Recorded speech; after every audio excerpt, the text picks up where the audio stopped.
कल्पना कीजिए एक ऐसे भारत की जहां दूर सुदूर कहीं गांव में बैठा एक सामान्य परिवार का बच्चा फ्री में प्रतियोगी परीक्षाओं की तैयारी कर सके, जहां बचपन में ही बच्चे की खेल प्रतिभा को पहचान लिया जाए, जहां करोड़ों युवा आर्टिफिशियल इंटेलिजेंस में प्रशिक्षित होकर दुनिया की सबसे आधुनिक नौकरियों के लिए तैयार हों, जहां अपने इस्तेमाल के लिए देश अपना सेमीकंडक्टर चिप्स खुद बनाए और आने वाले एआई युग के लिए आवश्यक ऊर्जा भी देश में ही पैदा करे। 15 अगस्त को लाल किले की प्राचीर से प्रधानमंत्री श्री नरेंद्र मोदी ने विकसित भारत का रोड मैप देश के सामने रखा। इस रोड मैप में युवाओं के साथ उनकी प्रतिभा है, टेक्नोलॉजी है, ऊर्जा सुरक्षा है, राष्ट्रीय सुरक्षा है और सबसे महत्वपूर्ण आत्मनिर्भर भारत का विजन है। प्रधानमंत्री मोदी ने लाल किले से अगले 1 साल में देश के 1 करोड़ युवाओं को एआई स्किल्स की ट्रेनिंग देने की घोषणा की। लाल किले से मैं देश के नौजवानों के लिए घोषणा करना चाहता हूं। हमने तय किया है कि आने वाले 1 वर्ष में 1 करोड़ युवाओं को एआई स्किल के लिए ट्रेनिंग देने का हम काम करेंगे। इसके पीछे की सोच भारत की युवा शक्ति को उस ग्लोबल एआई इकोनॉमी के लिए तैयार करने की है जिसमें आने वाले वर्षों में नई तरह की नौकरियां और व्यवसाय पैदा होंगे। इसका सबसे बड़ा फायदा students, young professionals, engineers, developers और नई टेक्नोलॉजी सीखकर आगे बढ़ने वाले युवाओं को मिलेगा। अगर बड़े स्तर पर एआई स्किल्ड वर्कफोर्स तैयार होती है तो भारत केवल दुनिया के लिए टेक्नोलॉजी का मार्केट नहीं बल्कि एआई टैलेंट का एक बड़ा ग्लोबल हब बनने की अपनी क्षमता मजबूत कर सकता है। हर युवा का सपना केवल टेक्नोलॉजी सेक्टर में जाने का नहीं होता। करोड़ों युवा यूपीएससी, एसएससी, बैंकिंग, रेलवेज और दूसरी प्रतियोगी परीक्षाओं की तैयारी करते हैं और उनके सामने एक बहुत बड़ी समस्या होती है, महंगी कोचिंग। इसी समस्या को देखते हुए प्रधानमंत्री मोदी ने प्रतियोगी परीक्षाओं के लिए फ्री ऑनलाइन कोचिंग उपलब्ध कराने की घोषणा की है। इन गरीब और मिडिल क्लास परिवारों की हम चिंता करते हुए हजारों करोड़ रुपए का उनका खर्च है वो भी बचे, बेटे भी अपने आसपास रह सके, उनकी देखभाल हो सके, परिवार पर आर्थिक बोझ न आए। और इसलिए हमने युवाओं के लिए विभिन्न परीक्षाओं की फ्री ऑनलाइन कोचिंग हमने करने का निर्णय किया है। इसका सबसे बड़ा फायदा गरीब और मिडिल क्लास फैमिलीज को होगा जिनके लिए बच्चों की कोचिंग फीस एक बड़ा आर्थिक बोझ बन जाती है। प्रधानमंत्री मोदी जी का लक्ष्य सिर्फ शिक्षा को डिजिटल बनाने का नहीं बल्कि क्वालिटी प्रिपरेशन तक पहुंच को ज्यादा समान बनाने का भी है। शिक्षा के बाद बात खेल की। भारत में टैलेंट की कमी नहीं है लेकिन कई बार असली समस्या टैलेंट को सही उम्र में पहचानने की होती है। इसीलिए प्रधानमंत्री मोदी ने 5 से 15 साल के बच्चों के लिए national wide sports talent Hunt की घोषणा की है। 5 से 15 उम्र के बच्चों में खेल प्रतिभा ढूंढने के लिए गांव-गांव, शहर-शहर, स्कूल एक टैलेंट हंट का अभियान चलाया जाएगा। बच्चों की प्रतिभा को देखा जाएगा और फिर उनको स्पेशल ट्रेनिंग दे करके देश के लिए खेलने वाले अच्छे खिलाड़ी बनाए जाएंगे। गांवों, शहरों और स्कूल्स में अभियान चलाकर प्रतिभाशाली बच्चों को पहचाना जाएगा और फिर उन्हें स्पेशलाइज्ड ट्रेनिंग देकर आगे बढ़ाया जाएगा। इसका मतलब है कि भविष्य का ओलंपिक चैंपियन केवल किसी बड़े स्पोर्ट्स एकेडमी से नहीं बल्कि किसी छोटे गांव, सरकारी स्कूल या सामान्य परिवार से भी खोजा जा सके। इसका लक्ष्य एक ऐसा स्पोर्टिंग इकोसिस्टम तैयार करना है जहां टैलेंट को किस्मत के भरोसे ना छोड़ना पड़े। Semiconductor chip. भारत ने आत्मनिर्भर होने की दिशा में अपना सेमीकंडक्टर प्लांट, बड़ा सेमीकंडक्टर प्लांट, 3 सेमीकंडक्टर प्लांट शुरू हो चुके और मुझे बताया गया है कि वहां जो प्रोडक्शन हो रहा है वो एक्सपोर्ट होना शुरू हो चुका है।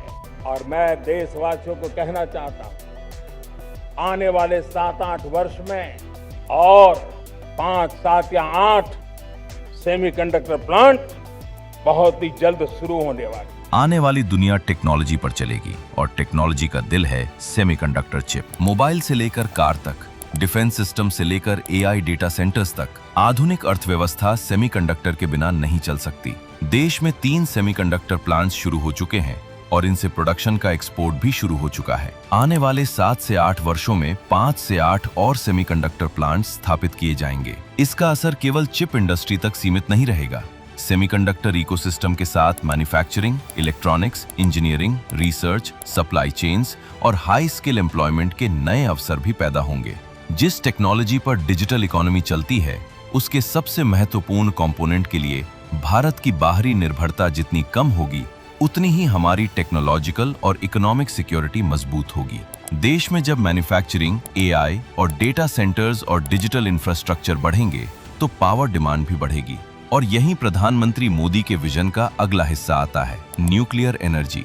2047 तक हम 100 गीगावाट न्यूक्लियर पावर का लक्ष्य लेकर के चल रहे हैं।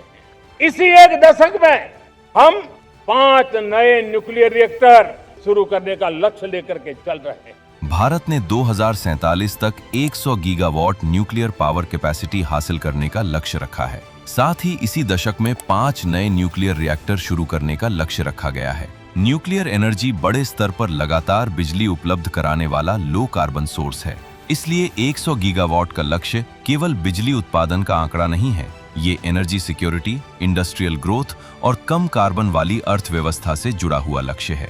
लेकिन आधुनिक भारत के सामने चुनौतियां केवल आर्थिक नहीं हैं। आज युद्ध केवल बॉर्डर पर टैंक्स और सोल्जर्स के बीच नहीं लड़ा जाता।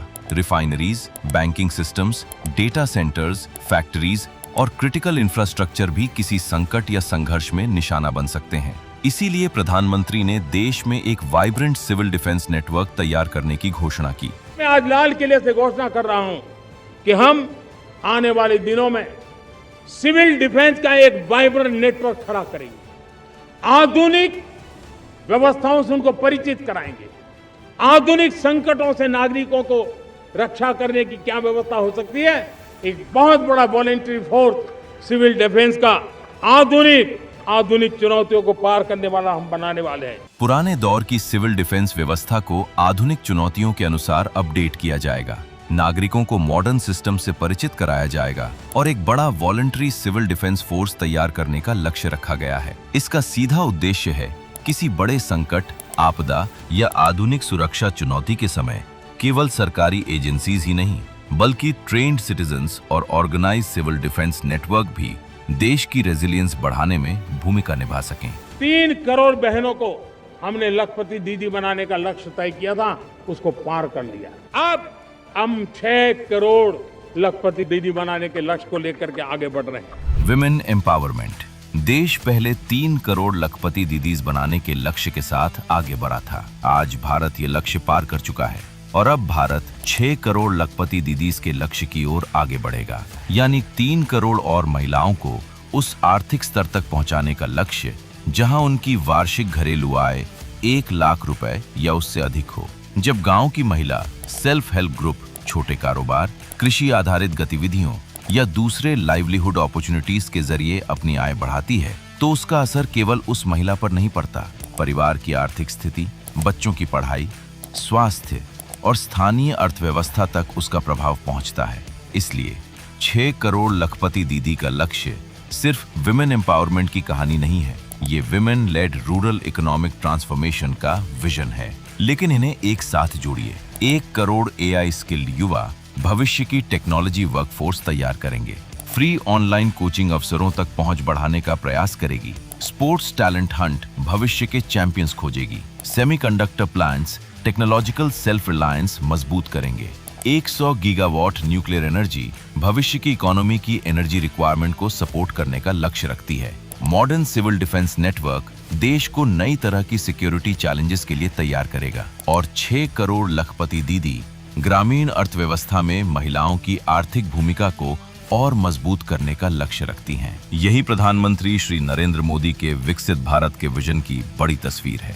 युवा स्किल्ड हों, अवसर सबको मिले, भारत टेक्नोलॉजी में आत्मनिर्भर बने, ऊर्जा में सुरक्षित हो, सुरक्षा चुनौतियों के लिए तैयार रहे और देश की महिलाएं आर्थिक विकास की अगली कतार में खड़ी हों। भारत अब केवल दुनिया की बड़ी अर्थव्यवस्था नहीं, बल्कि skilled, technologically self reliant, energy secure, resilient और अपॉर्चुनिटी ड्रिवन नेशन बनने की दिशा में आगे बढ़ रहा है।